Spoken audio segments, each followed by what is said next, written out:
invite and also you know coming over, asking me to come over and talk about something beyond what I talked last time. I'm so excited to be here with you all today, this evening. And again, my name is Mukesh Mahajan, and it's really my privilege to spend the next hour with you all speaking on a topic that has changed my life. And that is why, I'm so passionate about it. And the topic is the topic of personal growth. And I tell my students and clients that there are definitely few principles, or which we call the laws of growth within the John Maxwell team, that when applied in life can lead to great growth, no matter where you are in the spectrum of your life. And although there are few of these, I will be covering just two of these today. And my hope and aspiration would be to equip you all with the strategies which, when consciously applied, can really turn any adversity into opportunity. So buckle your seat belts for the next 45 minutes. And but before we start, let's do a quick check. Uh, and that's where, and I could get some help from you.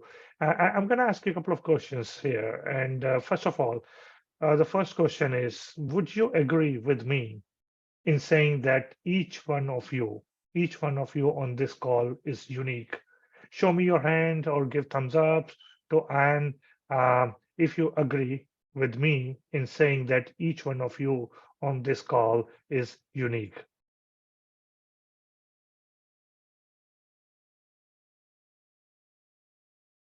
How many we got? We are, I think, 8 people here, or 7 or 6 if we exclude ourselves, or maybe I exclude myself, Okay. include you. So Yes, how I many? have, yep, some person, okay, there's 2. I think there's more coming. I didn't, You guys can come off mute okay, if yep. you would like to. And you If can you just say yes or no if Yes or you no? want to. uh, Well, we have 3 people, so okay. Another show of hands or check. Yeah. How many of you believe you have reached your full potential in your life?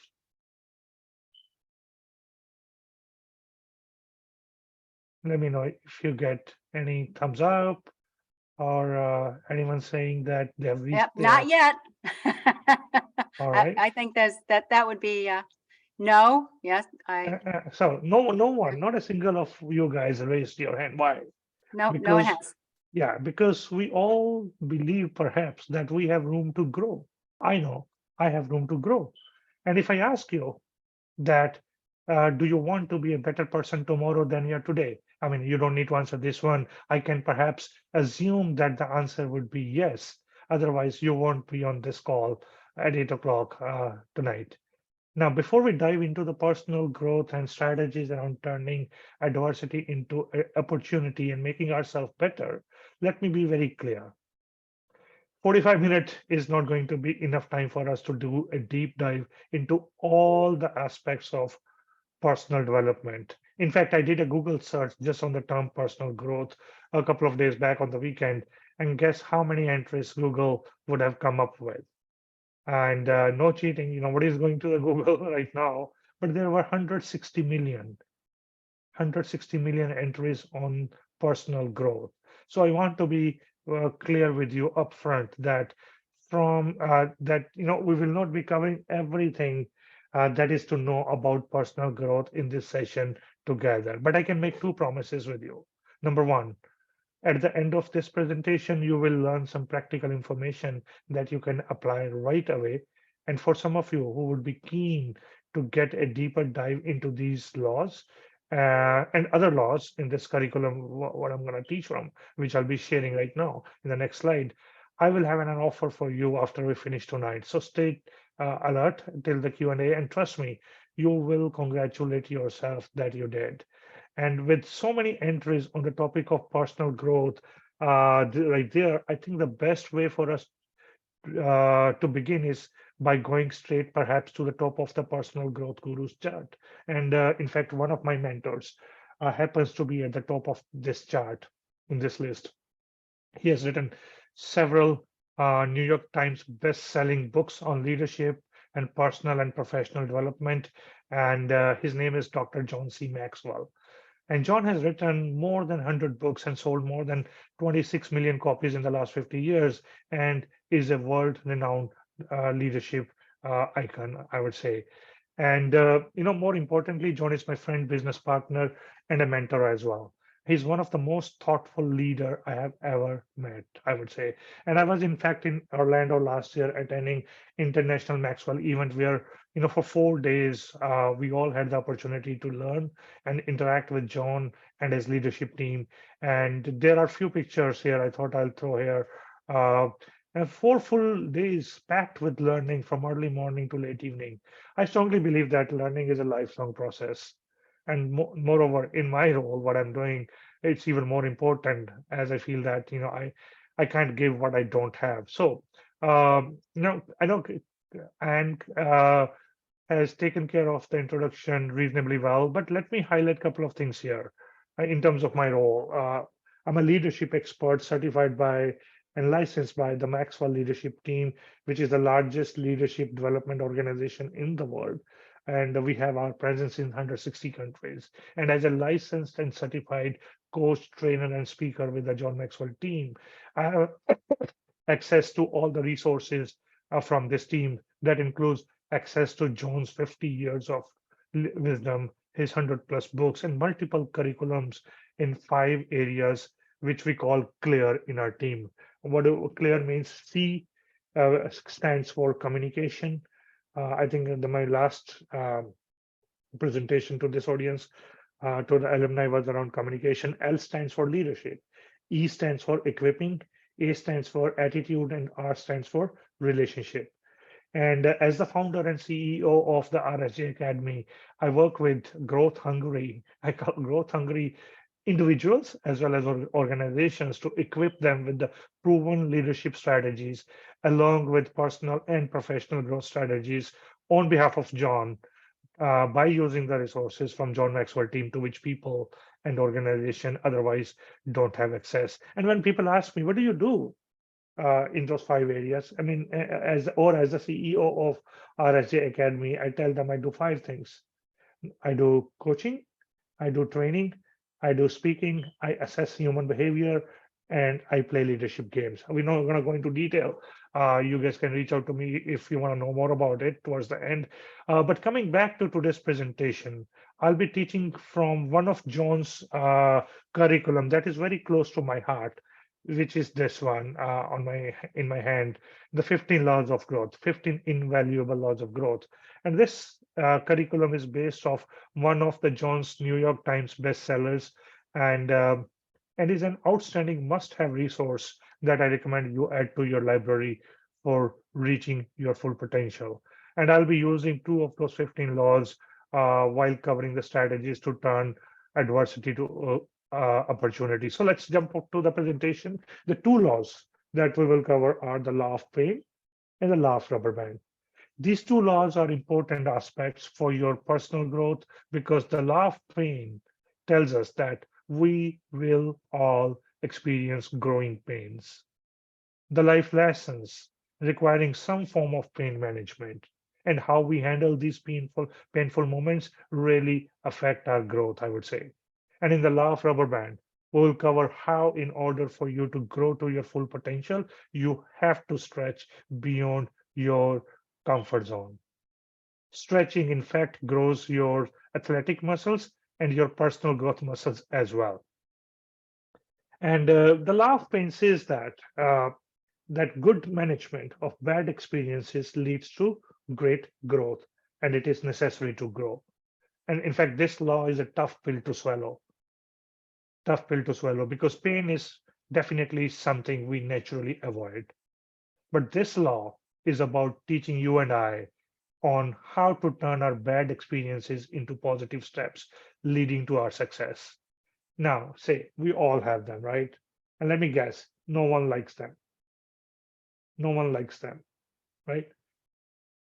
And let's do a little experiment here. Again, raise your hand or give an or thumbs up if you love bad experiences. Anyone who on the line love bad experiences, just give a thumbs up.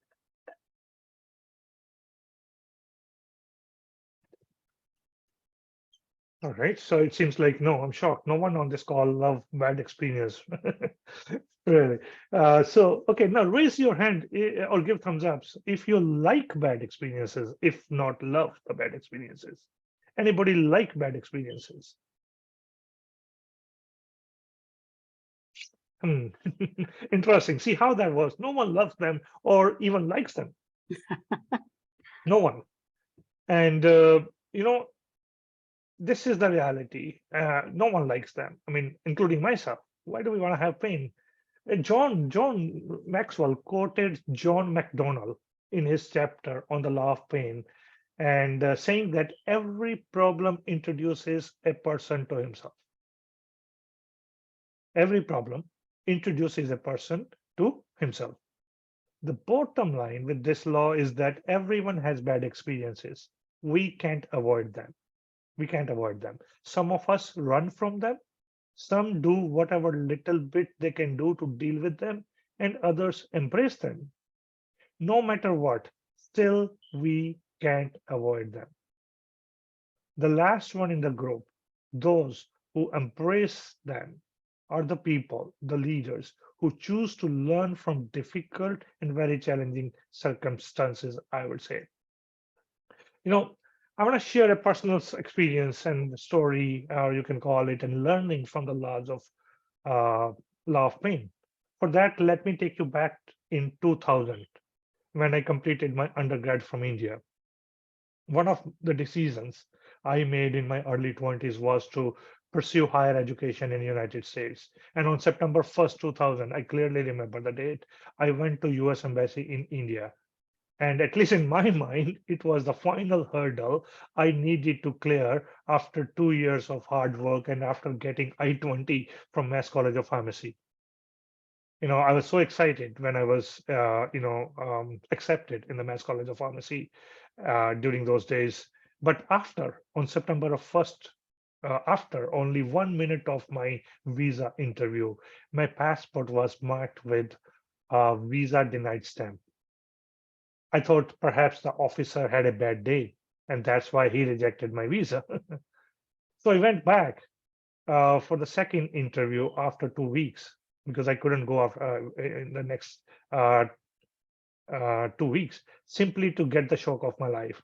And that was visa denied stamp again. My life, my dream was shattered that day. And I tried to complain to US ambassador in the embassy after the interview. And obviously security guards didn't let me in. And now when I think about it, I laugh at myself for reaching out to the ambassador.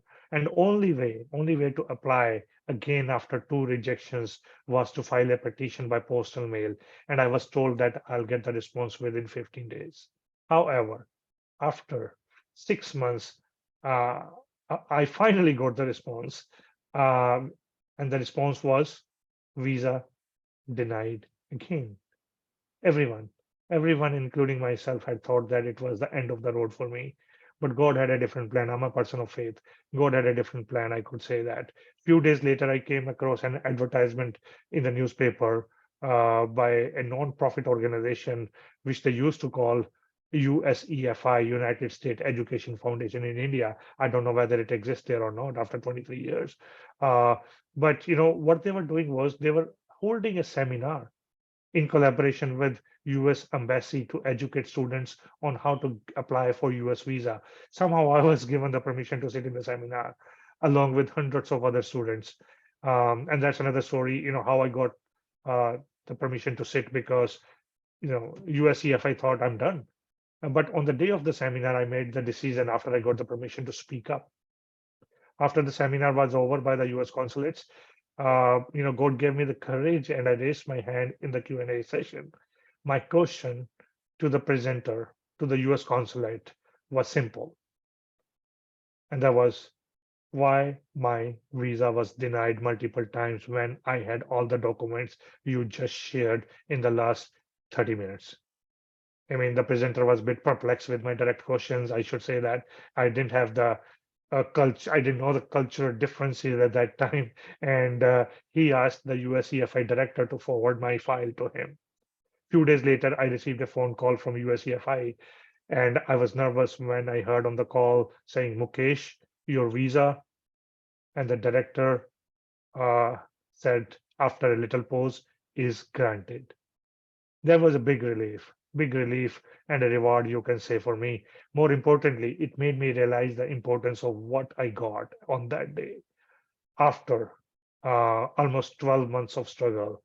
And that helped me to stay focused during my stay at Mass College of Pharmacy from 2001 to 2006, when I was able to finish my PhD less than 5 years, when the average time taken was around 6 years at that time, because I realized what I had to go through, what pain I had to go through to get to this point. The point is that we all have bad experiences. You have heard that saying, probably, the life is filled with ups and downs. The problem is that most of us just want up, up, and up, and up.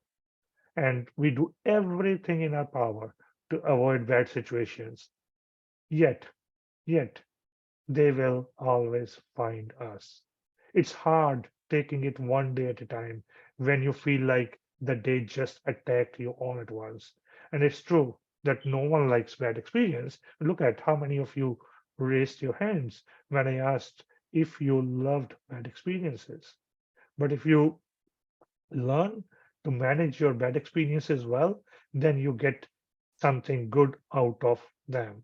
Plus, you have great war stories to tell as well. Um, Moving on to that, so many people take the should have, would have, could have path when dealing with the bad experiences, and I was one of them. I would say that I was one of them when I was going through this pain for around 12 months while waiting to see what the outcome is going to be. And consider some of the types of pain we face. The pain of incompetence. Oh, I should have seen that coming. In my case, it was thought like these were coming to my head. Why did I not have a backup plan? The pain of financial loss. If I could have only get that back. I spent so much money in 3 attempts as a student, and thought was always coming to my head, oh, I lost all of my money. The pain of not being number one. Oh, I would be at the top if it wasn't for X1, XYZ. I mean, obviously, my other friends got the visa, they were here in different schools, or they're ahead of me. The pain of change. They don't know what they're doing. They should have listened to me. In my case, officer didn't know how to do his job and all those thoughts.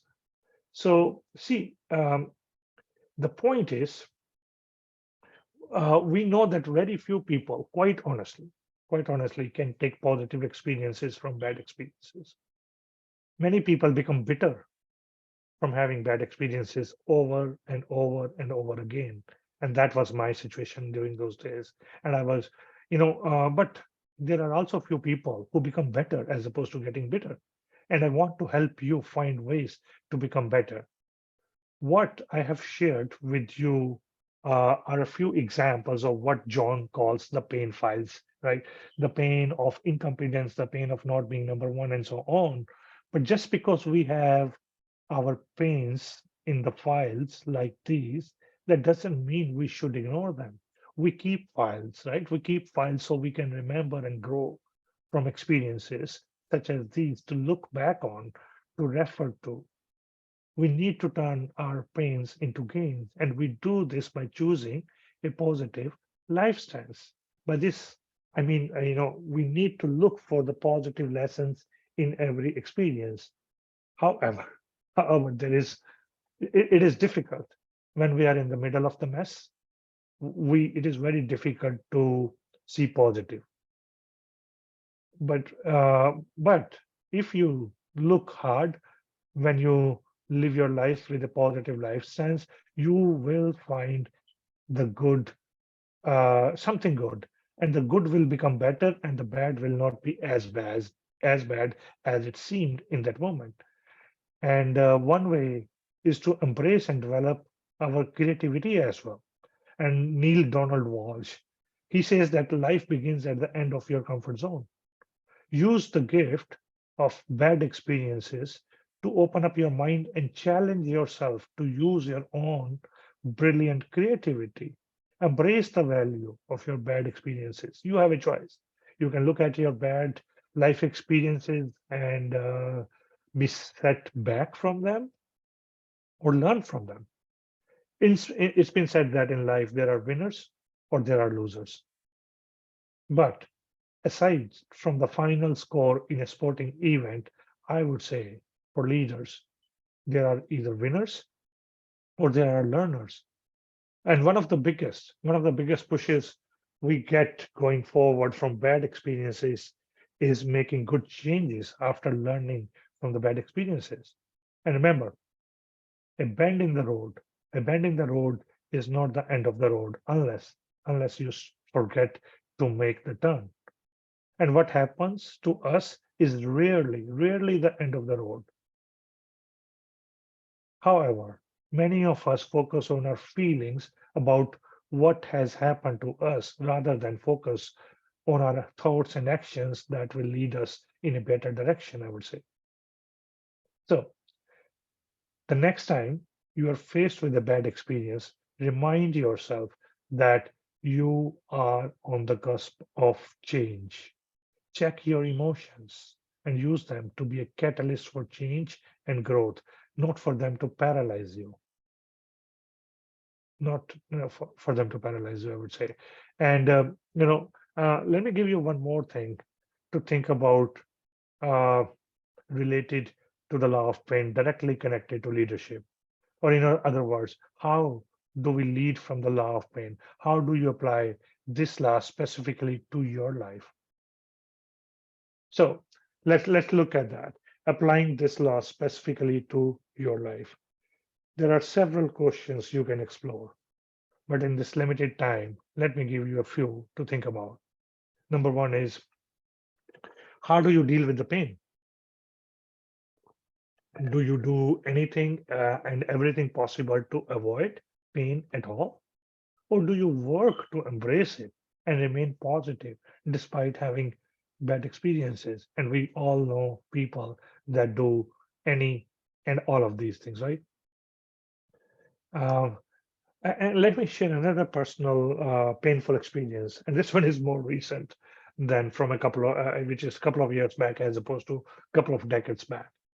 In my corporate job, I was told that a couple of years back that I have reached the ceiling after I was given a team leadership role. And this made me quite disappointed for a while. But then I had to pull myself out, and frankly, it was not easy. And life came to stand still for a long time for me.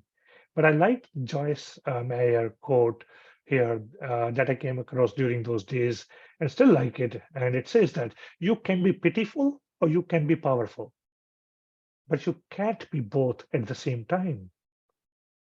And whenever I get knocked down, even these days, I remind myself about this quote, and it does help. And another thing I tell my clients is the importance of 24-hour window. And what is that 24-hour window? After any defeat or after any success, you know, if you're gonna have self-pity, just give yourself 24 hours after a failure. After that, do what you're supposed to do. After success, celebrate for 24 hours. And then do what you're supposed to do as well there. And obviously, it took me longer during my self-pity phase, but when I was able, but when I shattered the glass ceiling by working with my coaches during those days, it was more rewarding than I had thought. That pain triggered me to focus on my academy, which raised my profile as a leader in my organization as well as outside my organization. And looking at that, my organization leaders offered me a role that had leadership challenges, difficult leadership challenges. But they figured that since I am, um, training others on leadership, and this person can do this role, and it's a dream role anybody could ask for, what I got after being told that I had reached my ceiling. And to be honest, I wasn't going to get this role if it wasn't for that pain. Not only I got the role, it provided me much needed momentum I needed for my academy, which is more about my calling and my passion as opposed to anything else. So, thinking about where you are on the spectrum of how you view bad experiences can guide you in making or in taking great advantage of growing from such pain. We know that getting an understanding of what has happened and recognizing the emotions you have because of these experiences is the start to creating a positive action going forward. And there can be numerous pathways going forward. And here are a few things you can do. Number one is get input from others. Get input from others and understand your emotions and identify a specific desired change you want to have. And think about what positive change you can influence either in yourself and or in other. And above all, remember that personal growth requires action. If you haven't been acting when a bad experience happens, then you're simply avoiding that. Personal growth requires actions. It's as simple and as difficult as that. So don't let another painful experience go by without learning and growing from it. And kind of looking at my clock, we are pretty much on time. And that kind of concludes the first law, the law of pain. And now let's look at another one of my favorite laws of growth, and that's the law of rubber band. And the thesis of this law is that growth stops when you lose the tension between where you are and where you could be, where you are and where you could be. And if I were to ask you this question, do you want to grow? How would you respond? I believe it would be a resounding yes, I want to grow. Yes, I want to grow. But the truth of the matter is that most of us, we avoid any form of pressure because we don't want to feel uncomfortable. You see, we have been taught that comfort is a place to be desired for and strived for. But may I introduce a new thought? And here it goes. The thought is all living things grow, and that growth requires stretching. John says that true life begins at the end of our comfort zone, and we arrive there by stretching.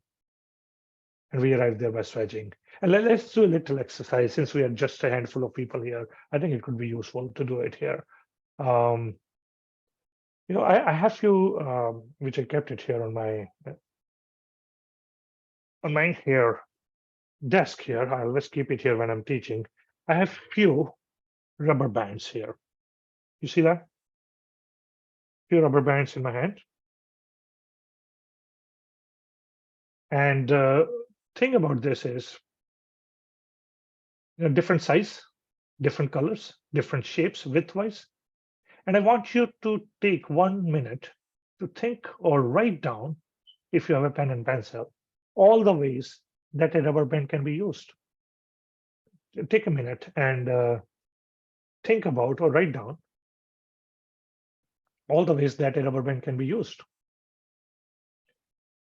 In the meanwhile, I'll have a couple of sips of water.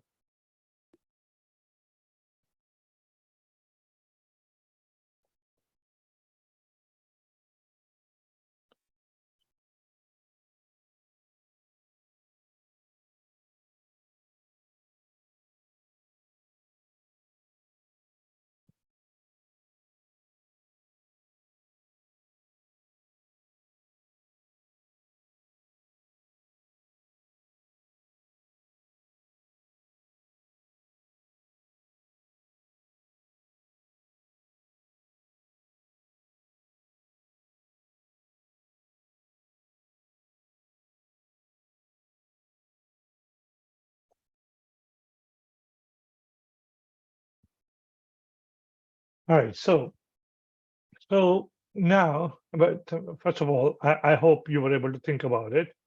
Now, if I can ask a volunteer, um, who could please tell or share all of the things you wrote on your list or you thought, what do they have all in common concerning the use of rubber band? Anyone? Feel free to come off mute or come on camera if you feel comfortable, if you're not driving. Hopefully you're not. Anyone? What do they all have in common concerning the use of the rubber band? Well, they're all positive. They hold things together. They stretch. They stretch. Yeah. I even put down it's a technique for aversion therapy for people who have a tendency to do or say something wrong. They keep it on their wrist and they, pluck it to remind them that, whoops. That's a good one. Never heard any of my participants sharing that, but that's a good one to add, I guess. See, you said the stretching, right? But let Yeah. me clarify here. Rubber bands are only useful when they are stretched. When they're stretched. If I keep this rubber band like this on this table, it's not going to be of any use after, it doesn't matter, days, weeks, months, or years. But this is useful only when you stretch it. Similarly, you would not be where you are or who you are today without some form of tension or stretching taking place. For many, the thought is when I graduate from high school or college, I have arrived and I can now stop being stressed. I mean, after all, I'm a grown up now, right? I think the truth is that we should continue growing throughout our lives. But with growth comes discomfort and initially pain as well. Pain as well. And one of my favorite quote of all time is God's gift to us is potential, and our gift to God is developing it.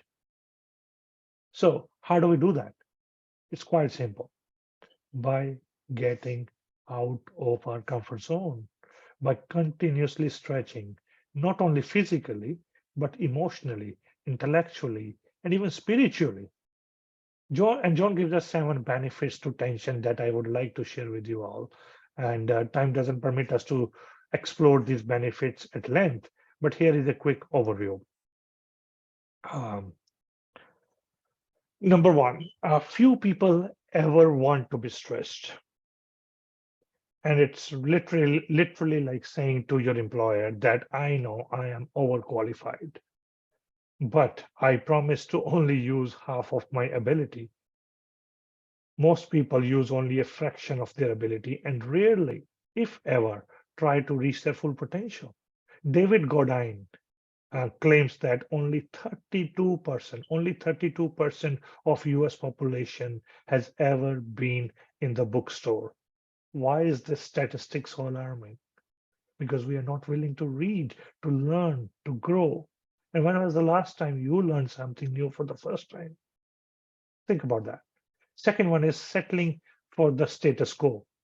Most people are satisfied to settle into the comfort zone of life, falling into familiar patterns and habits they have learned from those around them.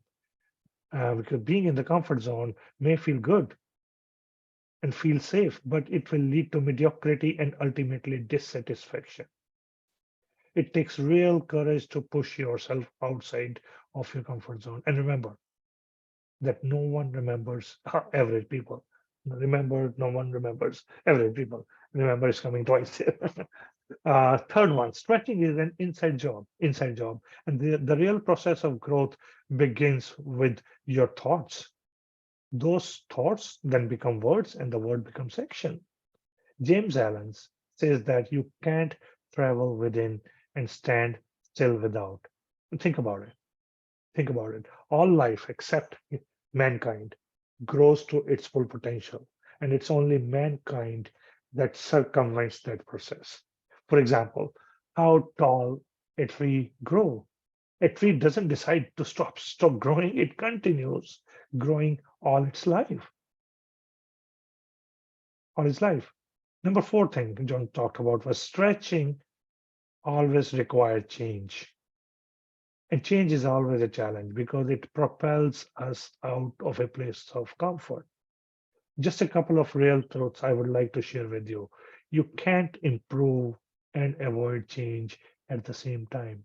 We must stop looking over our shoulder at what was and start focusing on what is. And I find it interesting that you usually will not find a successful person who isn't restless in some way, who isn't restless in some way. And to quote George Eliot, it says that it's never too late to be what you might have been. It's never too late to be what you might have been.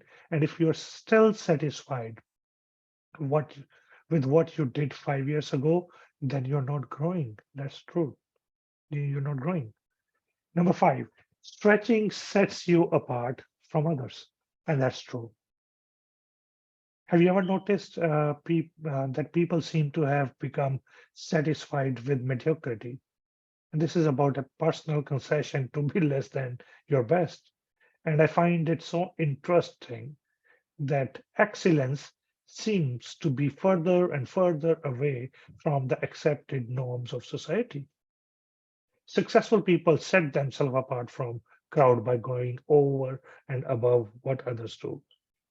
And as you stretch and get better, you'll be able to affect and infect others who will follow your lead, and everyone will become better as a result. Number 6, stretching can become a lifestyle. When you stop stretching, you stop growing and perhaps even stop in some ways. I, for one, am going to continue stretching and growing as long as I'm on this planet. And there's no place for me to personally stop and rest on my laurels because all living things continue growing. And it only happens by being stretched, I would say. So remember to make stretching yourself a daily routine, and you will see the results. Number 7, stretching gives you a shot at significance. You see, if you're going to grow yourself, you must first know yourself, I tell people. And what's the gap between good and great? Could it be that our ability to close that gap is directly related to our willingness to be stressed? Who are you having a positive impact on today? Who is that you have intentionally invested in today that is making a difference in them and you? John has said, I want to make a difference doing something that makes a difference at a time that makes a difference with people who makes a difference. People who are committed to stretching themselves will definitely make a difference. The real bottom line here on the law of rubber band is, um, are you always looking for a better way to do what you already do? If you are, then you need to know ahead of time that it will stretch you out of your comfort zone and propel you into your desired future.